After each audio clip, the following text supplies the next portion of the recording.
headlines. North Korea calls on the UN Human Rights Council to drop resolutions against its human rights records. With the youth jobless rate at a record low, earnings of young Koreans in their 20s and 30s post the slowest growth ever since data collection began in 2003. And we talk China and the impact of its slowing economy on Korea in our three-part special reports. Hello and welcome to ARIRANG News. Thanks for tuning in. Coming to you live from Seoul, I am Kang Chery. North Korea once again demands that the UN Human Rights Council drop its resolutions against its alleged crimes against humanity. The regime's foreign minister says the core testimony in a UN human rights report was based on lies of criminals. Our Hwang Sung-hee reports. North Korea's Foreign Minister Ri Su-yong used his platform to denounce a landmark UN report on Pyongyang's human rights abuses that was published last year. Addressing the UN Human Rights Council in Geneva on Tuesday, Ri called for the resolutions based on the report to be revoked immediately, since the core testimonies have been proven to be false. The act of cooking up the report of the Commission of Inquiry based on lies of a few such criminals is itself a mistake, which is completely against the aspiration of the UN for civilization and the rule of law. The recent backtracking by prominent defector Shin Dong-hyuk on the details of his life in a North Korean prison camp fueled the regime's attempts to discredit the entire UN report. Ri said the world body should also look into the CIA's harsh treatment of terror suspects. The UN must put an end to its selectiveness on dealing with human rights issues by listing the US brutality of torture as an urgent issue. But North Korea's claims were met with strong calls by South Korea to immediately end its human rights violations. We call on the DPRK to immediately take concrete and sincere steps so that its people can carry on a normal, dignified life. At a separate conference, the North Korean diplomat called the ongoing joint military drills between Washington and Seoul a rehearsal for a nuclear war against Pyongyang and threatened to launch a preemptive strike on the U.S. if necessary. Hwang Sung-hee, ARIRANG News. Perhaps another sign of worsening bilateral relations between Korea and Japan, Tokyo's foreign ministry's website has revised one of its phrases describing the bilateral relations, and this is raising some eyebrows. ARIRANG's Kwon So-ah has more. An introductory section about the relationship between Korea and Japan on Japan's Foreign Affairs Ministry website used to say that Korea, an important neighbor, shares basic thoughts on freedom, democracy, and economic issues. But the ministry has taken out a chunk of the explanation, and now it just says that Korea is Japan's most important neighbor. Japan's foreign ministry said the change was made to make it similar to recently used expressions. In fact, 2 years ago, when Prime Minister Shinzo Abe talked about Korea-Japan relations, he used wording that was similar to what used to be on the homepage, while what he said during a policy meeting last month was more like the current expression. Korea is our most important neighboring country. The Japanese Asahi Shimbun newspaper quoted a government official as saying the revision shows Japan's mistrust towards Korea. While Korea's foreign ministry did not make specific comments on the significance of the change, it told ARIRANG News that it's up to the Japanese government to explain what's behind their revision. There is speculation that the removal of the words may hold some greater meaning, as Abe has recently hinted he will take out references to Japan's war atrocities in a statement he'll make in August, marking Japan's surrender at the end of World War II. Kwon So-ah, ARIRANG News. On the second day of her Saudi Arabia visit, President Park Geun-hye presented her vision for the future of Korea-Saudi Arabia economic cooperation in a meeting with business leaders from both countries. More specifically, she touched on the need to jointly develop new energy and attract Saudi capital into Korea's advanced technologies as well as industries. Our Choi Yoo-sun has more. Meeting with Korean and Saudi business leaders, President Park Geun-hye said nuclear and renewable energy are the answer to power supply in the future. In response to this changing environment, she urged both sides to initiate joint ventures in search of different types of new energy, which will then place Korea and Saudi Arabia as the driving force of future energy industries. Just a day before, Seoul and Riyadh agreed to work together in the field of nuclear energy development and also look into commercializing Korea's very own small-sized nuclear reactor to a third country. On Wednesday, Seoul and Riyadh signed a deal to conduct a joint research into desalination technologies to minimize cost while maximizing efficiency. Like many other countries in the Middle East, water supply is a major issue of concern here in Saudi Arabia. And that is why Korea's smart nuclear reactor appealed to the Saudi government for its ability to produce 40,000 tons of fresh water a day by desalination.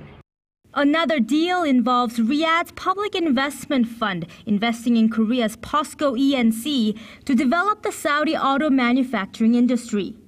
Matching Saudi Arabia's abundance in capital with Korea's technological and industrial competitive edge is another one of President Park's visions for bilateral cooperation.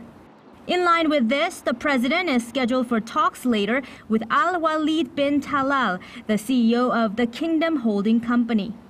A member of the Saudi royal family, Al-Walid is considered the Warren Buffett of the Middle East.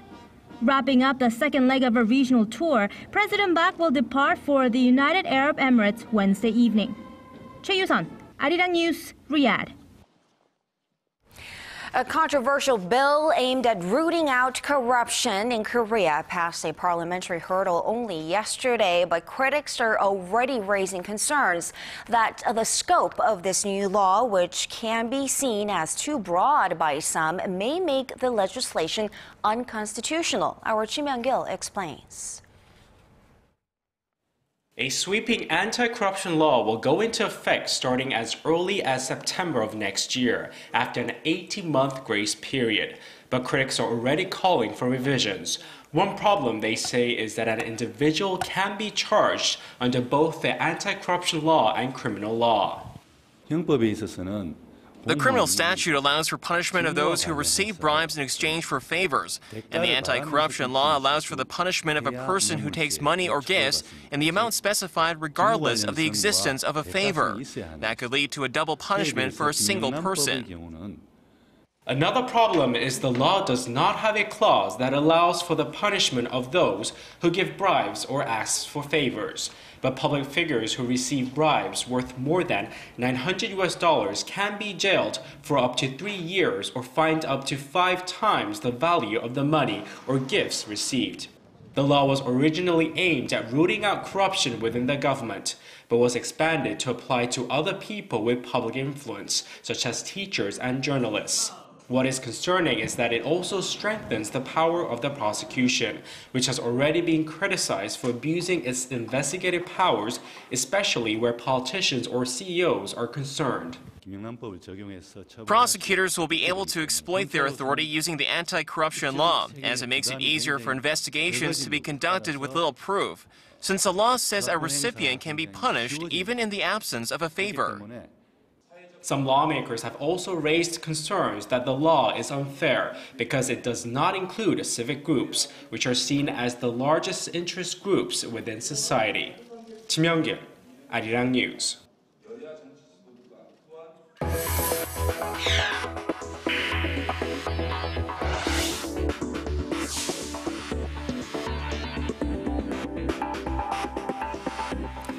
It's not easy for young people in Korea to find a decent job these days, but what could be more worrying is that even if they do find a job, their income is rising at a rate that's in the 0% range. Our Shin Se-min takes a closer look.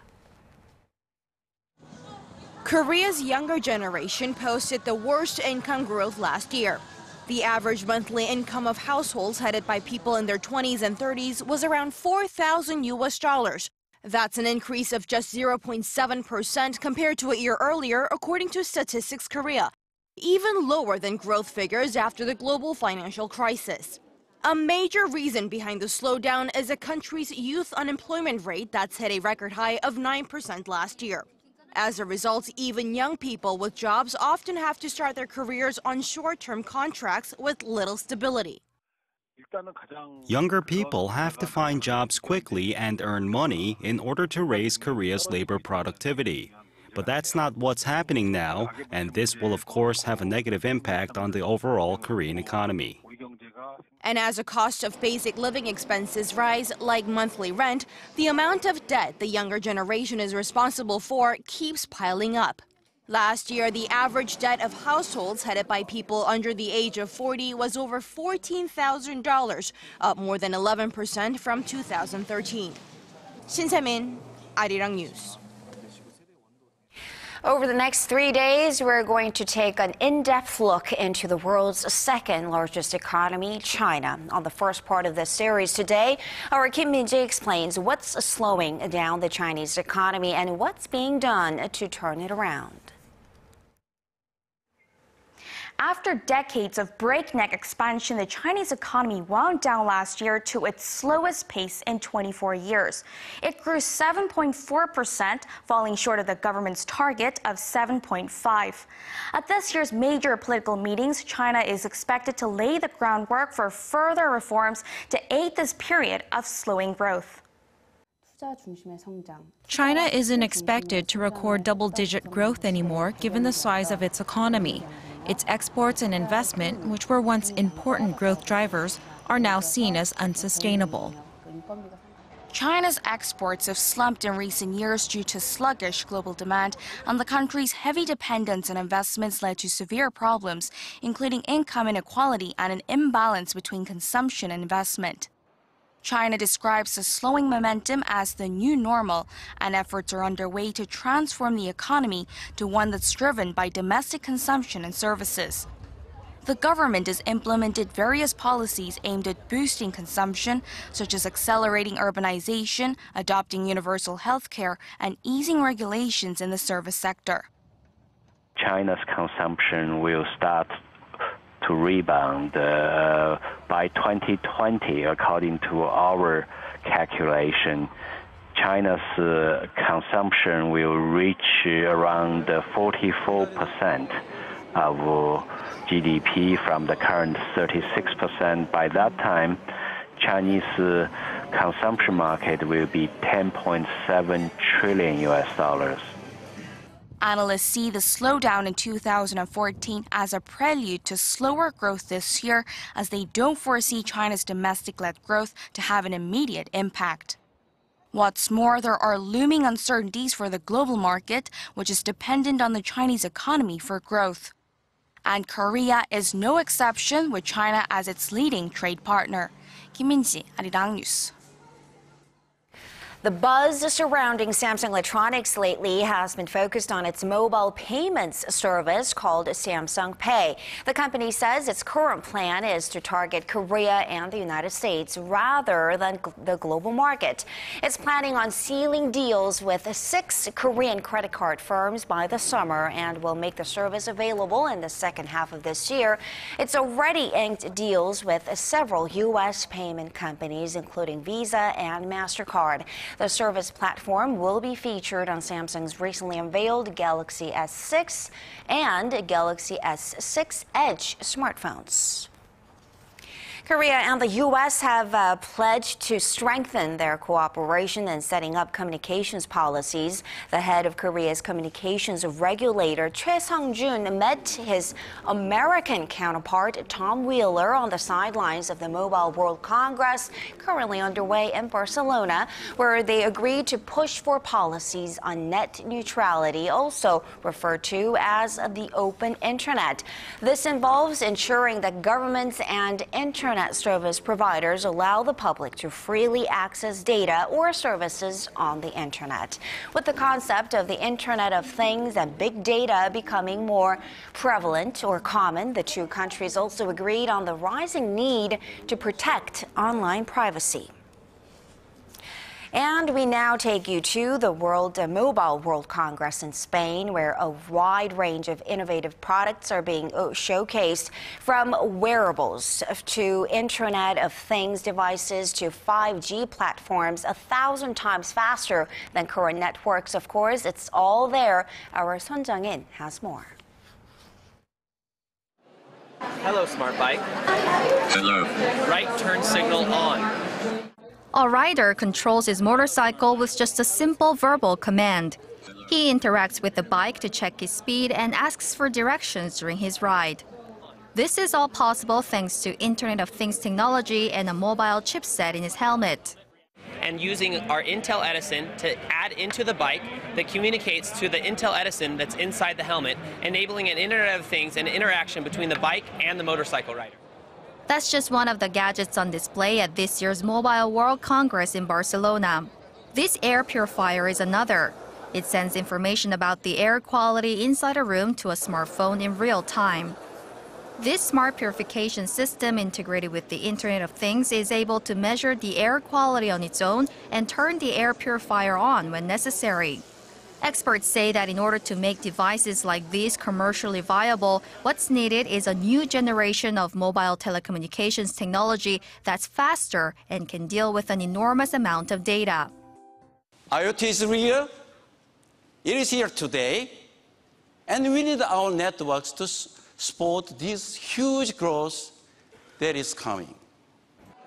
Korea's 3 domestic mobile carriers are playing a leading role in promoting the IoT market at the event in Barcelona.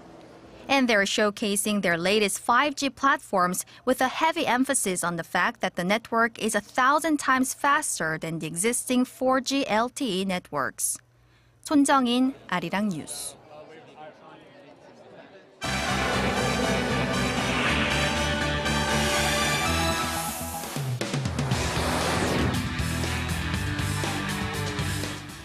Israeli Prime Minister Benjamin Netanyahu has attacked the emerging nuclear agreement between the United States and Iran, calling it a direct threat to world peace. To tell us more, Paul Lee is joining us from the News Center. Paul, Netanyahu made these remarks during his controversial address to U.S. lawmakers. What else did he have to say? Well, Netanyahu argued the proposed deal will not only help Iran develop nuclear weapons, but will also spark a nuclear arms race in the Middle East. And with those comments, House Democrats accused him of engaging in political theater, as well as jeopardizing the fragile negotiations being held in Geneva to curb Tehran's nuclear ambitions. Meanwhile, U.S. President Obama completely dismissed the Prime Minister's warnings and said Netanyahu offered no other viable alternative. Arirang's Park Ji-won has more.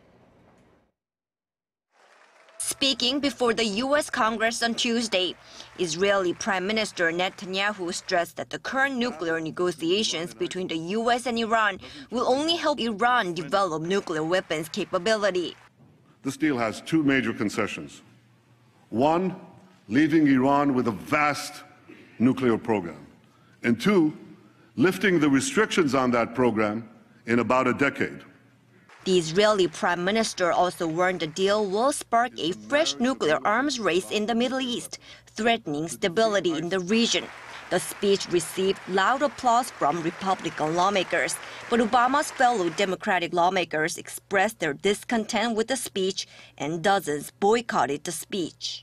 The invitation and the speech set a dangerous precedent whereby congressional leaders from one party can invite a foreign politician to publicly oppose the policies of the sitting president on the House floor. President Obama defended the position of his administration, saying the Israeli Prime Minister didn't offer any viable alternatives. If we're successful in negotiating, then in fact this will be the best deal possible to prevent Iran from obtaining a nuclear weapon. Nothing else comes close. Obama refused to meet Netanyahu as the Israeli Prime Minister is facing an upcoming election later this month, and the visit could be seen as interference. Despite the Israeli Prime Minister's rejection of the deal, the U.S. and Iran are continuing their nuclear talks in Switzerland. The U.S. hopes to prevent Iran from obtaining a nuclear weapon in exchange for a gradual lifting of economic sanctions. Park Ji-won, ARIRANG News. And shifting to Southeast Asia, Indonesia has transferred 2 Australian convicts to an island for their planned execution. There's been an international outcry, Paul, for amnesty, with the latest plea coming from the Australian Prime Minister himself. That's right. Tony Abbott launched a last-minute appeal to save the men's lives before they face a firing squad. He also spoke directly to the Indonesian president, reiterating Sydney's opposition to the death penalty. The 2 Australian citizens were moved to the maximum security prison in Bali on Wednesday. The pair were arrested at an airport for trying to smuggle heroin and were convicted in 2005 as the ringleaders of a drug gang. The Australian government stressed that the prisoners have been rehabilitated while warning of the potential diplomatic consequences of their executions. I think right now millions of Australians are feeling sick in their guts at the prospect of execution for these 2.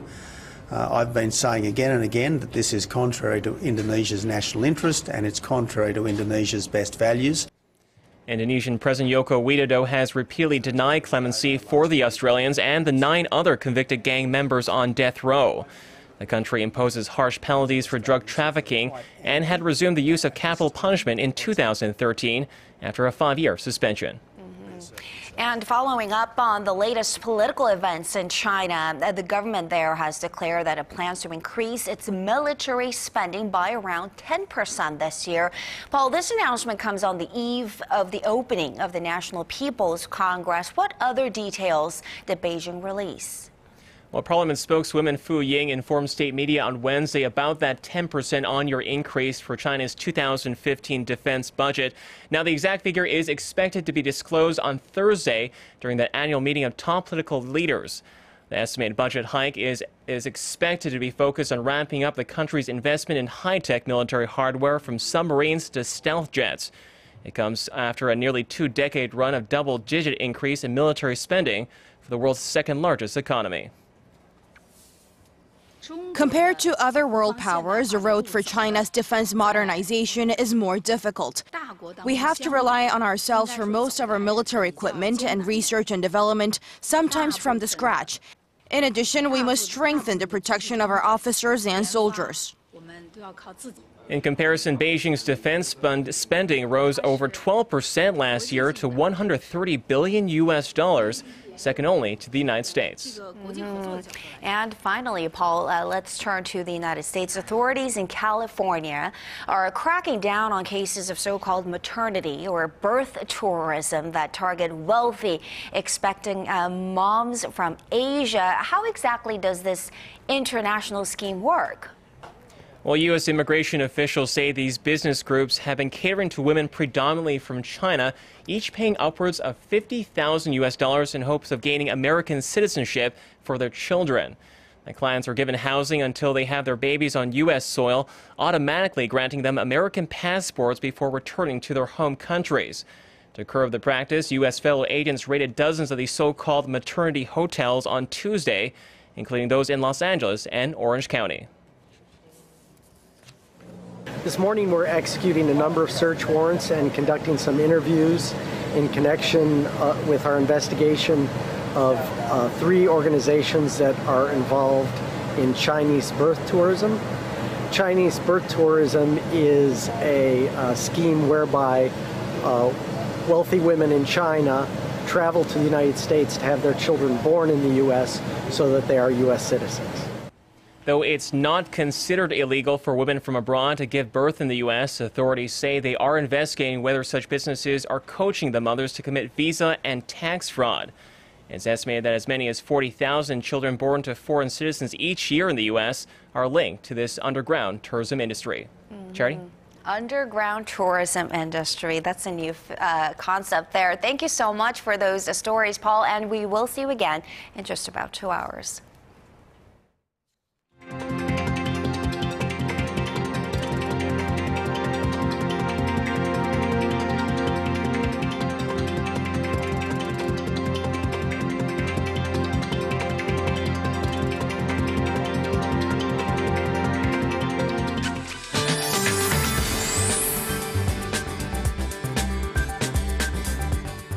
Hello and welcome. welcome. I'm Kim Bo-kyung with your weather outlook.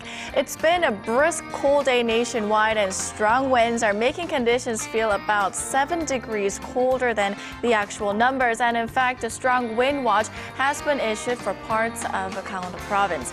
And other than that, at the moment, it's mostly clear skies nationwide due to a high pressure front from China, and similar conditions will allow us to check out the full moon. Now, tomorrow is Cheongwol Daeborim here in Korea, which is the day of the first full moon of the lunar year. So the moon is set to rise at about 6:09 p.m. here in Seoul, 6:02 p.m. in Busan, and 6:13 p.m. over in Jeju. And as for the recent cold snap, it should continue through Friday morning, and expect seasonal average conditions to return just in time for the weekend. On to tomorrow's readings. The Seoul should reach a high of 6, Daegu and Gwangju 8, Busan also hits 8. Meanwhile, Daejeon and Jeju should reach a high of 6, Dokdo 3, Mount Kumgang -5. Those are the updates we're following at this hour. I'll be back with more after 10. Thank you very much, and that will do it for this edition of ARIRANG News. Thanks for watching.